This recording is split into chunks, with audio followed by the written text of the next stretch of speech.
Prime stories के साथ मैं हूं महवी सोहेल चौहान। एक बहुत ही अफसोसनाक वाकया पेश आया है लाहौर के इलाके कहना में, जहां पे एक ट्यूशन सेंटर की छत गिरने की वजह से 14 बच्चे जाँ बहक हो गए। इसकी क्या डिटेल्स हैं हम जानेंगे। हमारे साथ मौजूद हैं आमिर मजीद। अस्सलाम वालेकुम आमिर। वालेकुम सलाम। आमिर, आप कल वहां पे गए, स्पॉट पे आपने देखा, विटनेस किया, सारी डिटेल्स क्या हैं आपके पास? किस तरह ये वाकया पेश आया? मैं भी बहुत ही अफ़सोसनाक वाक़या था और पाकिस्तान का हर शहरी ये जानना चाह रहा है कि इतनी बड़ी तादाद में और इतने छोटे से कमरे में 20 बच्चे कर क्या रहे थे? तो उनकी कन्फ्यूजन दूर करने के लिए हमने वहाँ पर कुछ वालिदैन के सॉर्ट भी किए। एक वालिद का सॉर्ट हमने किया जिसने बताया कि उसने अपनी बच्ची 5 साल पहले इस ट्यूशन सेंटर में दाखिल करवाई थी। क्यों करवाई थी?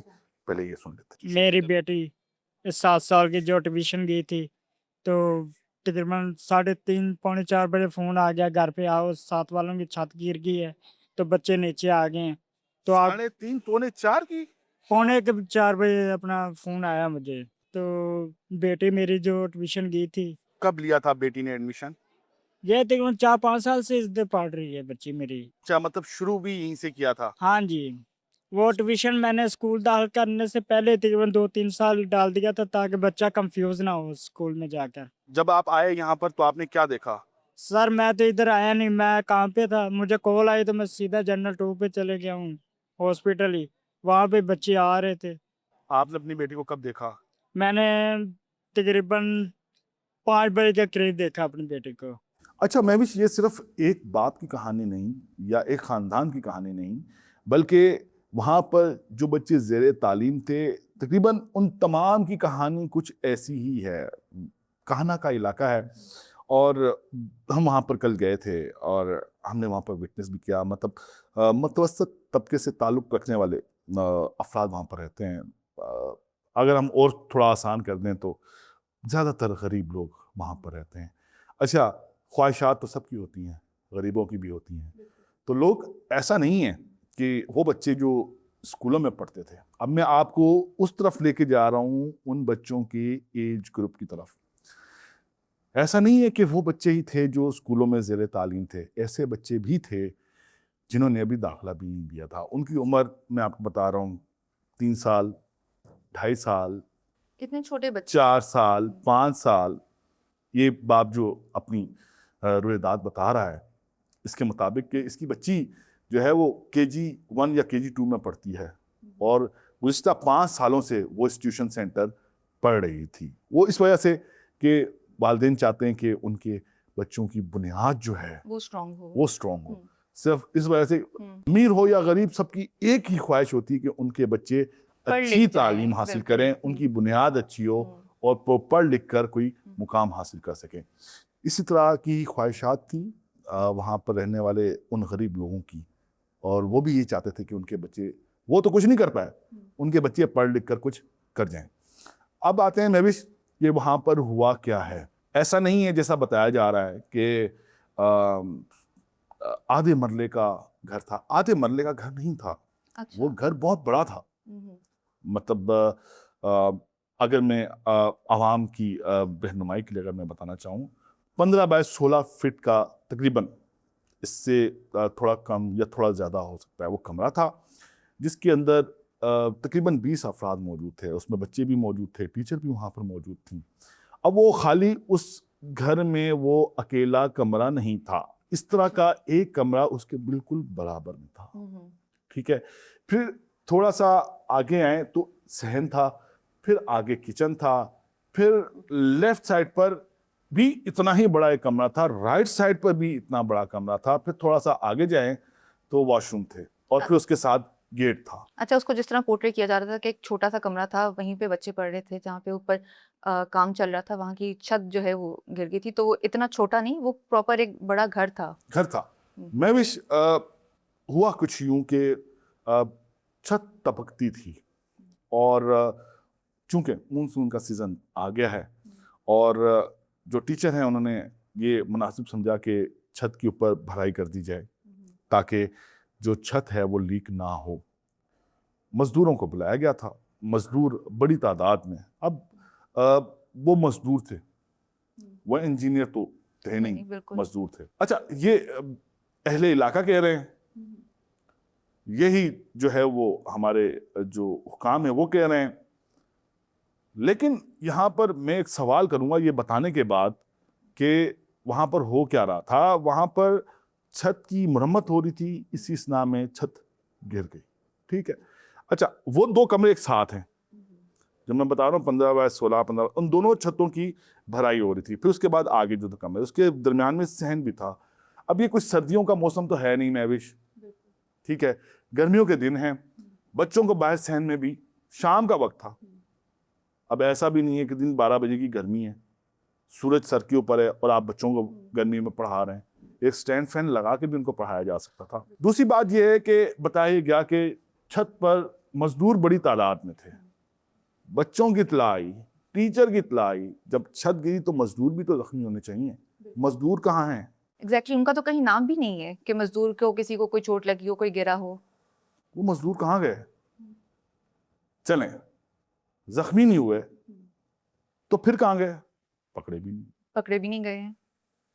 ये सवाल है जिसका जवाब ताहाल नहीं मिल रहा। अच्छा, कल वहाँ पर हम जाए वकुआ पर मौजूद थे तो DIG ऑपरेशंस फैसल कामान भी वहाँ पर थे और उन्होंने हमसे जो बात की उन्होंने बताया, यही बताया कि मजदूरों की तादाद ज़्यादा थी, मरम्मत चल रही थी, छत कमज़ोर थी। और फिर उन्होंने बताया कि बिल्कुल कार्रवाई अमल में ला रहे हैं और 5 अफराद को हिरासत में लिया और उनसे पूछगिछ जो है वो जारी है। अच्छा, अच्छा। आमिर, ये 5 अफराद जो गिरफ्तार हुए हैं उनमें कौन कौन शामिल है? उसमें 2 भाई बताए गए हैं, जो टीचर हैं, जो ट्यूशन सेंटर के मुबैना तौर पर मालिक जो है वो बताए जा रहे हैं, उनको गिरफ्तार किया गया है। पूछगिछ जो है वो चल रही है। लेकिन जो फैसल कामरान हैं उनका ये कहना था कि अच्छा ये इस तरह के वाक़यात तो हैं नहीं कि फायर हुआ, उसकी कोई एम्पटी मिल गई, हॉल मैच कर गए, कुछ CCTV फुटेज आ गई, या किसी ने किसी को कत्ल किया, कोई आला कत्ल बरामद हो गया, या मोडस ऑपरेंडी जो है वो सामने आ गया। ये एक हादसा है। अब ये पुलिस की जो जुरिस्डिक्शन है उससे बाहर है। अब इसका तयन करेगा पंजाब फोरेंसिक साइंस एजेंसी। अब पंजाब फोरेंसिक साइंस एजेंसी का भी एक है कि वो इसका तयन कैसे करती है। वहाँ पर आई है, वहाँ पर आकर उन्होंने सैंपल वहाँ से कलेक्ट किए हैं। पंजाब फोरेंसिक साइंस एजेंसी तो ये ज़्यादातर DNA या और इस तरह के जो क्रिमिनल केसेस हैं उनको हल करने के लिए उनकी जो टेस्टिंग है वो करती है। ये बाकायदा तौर पर किसी फर्म को हायर करना चाहिए जो कंस्ट्रक्शन से रिलेटेड हो, वो ये बताए कि इसमें इस्तेमाल होने वाला जो बताया जा रहा है ये टियर गार्डर की छत थी, जो सरिया था वो किस क्वालिटी का था, किस कंपनी का था और वो कितना बोझ उठा सकता था। और ऐसा क्या हुआ कि वहाँ पर मजदूर छत पर खड़े थे। हमने अमूमी तौर पर ऐसे घर भी देखे हैं जो 2 मंजिला 3 मंजिला, ये सिंगल मंजिला घर था। मैं भी अच्छा, आमिर, मुझे ये बताएं कि वहाँ पे जब ये वाकया पेश आया तो रेस्क्यू की टीमें जो हैं वो कितनी देर बाद वहाँ पे पहुंची थी? क्योंकि हम तो ये सुन रहे हैं कि जो इलाका मकीन है उन्होंने अपनी मदद आपके तहत बच्चों को जो है वहाँ से निकाला था। बिल्कुल, मैं भी आपने बिल्कुल सही सुना है। कल हम जय वकुआ पर भी गए और वहाँ पर हमारी रेस्क्यू 1122 के एहलकार हैं, उनसे भी बात हुई। जो डिस्ट्रिक्ट के हेड थे, डॉक्टर इज़हान का नाम है, और उनसे जब हमने पता किया कि ये वाक़या पेश कब आया, तो उनको ये भी पता नहीं था कि ये वाक़या कब पेश आया। अच्छा। उन्होंने उसका टाइम भी हमें गलत बताया। हम्म। ठीक है। जब हमने उनको बताया कि जो रेस्क्यू 1122 का ग्रुप है, उसके अंदर पहली इत्तला 5:07 पर आई। वो बता रहे थे 5:15 से 5:30 के दरमियान ये वाक़या पेश आया। जब ये इत्तला 5:07 पर ग्रुप में आई तो उसके साथ कुछ फुटेजेस भी आई जिसमें बच्चों को निकालते हुए देखा जा सकता है। उस वक्त रेस्क्यू 1122 वहाँ पर पहुँच चुकी थी। लेकिन इलाका मकीनों के मुताबिक तकरीबन 25 से 27 मिनट, मैं आपको बहुत ही मोहतात अंदाजे में बता रहा हूँ, 25 से 27 मिनट बाद वहाँ पर रेस्क्यू 1122 पहुँची।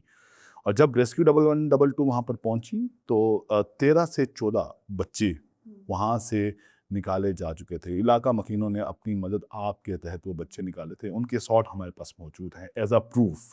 और वो बच्चे जिंदा थे? नहीं, उस वक्त वो बच्चे हाँ। कुछ जख्मी थे और ज़्यादातर इंतकाल कर गए थे।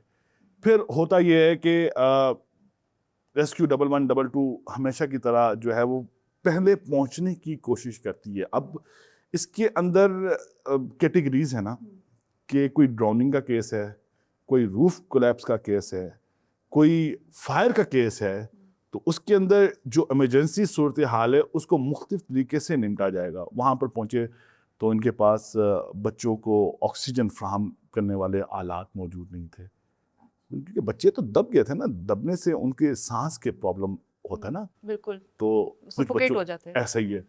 अच्छा, वो जो मेन फिरोजपुर रोड है, वहाँ से जो वकुआ है वो तकरीबन कोई 10 से 12 मिनट अगर हम कहें एक मुहतात अंदाजे के मुताबिक, ये मैं आपको बता रहा हूँ कि अगर हम पैदल चलें तेज, तेज अगर मोटरसाइकिल हो हमारे पास या गाड़ी हो तो 5 से 7 मिनट हमें चाहिए मेन रोड तक जाने में, और उसके बिल्कुल ही बराबर में जनरल अस्पताल है।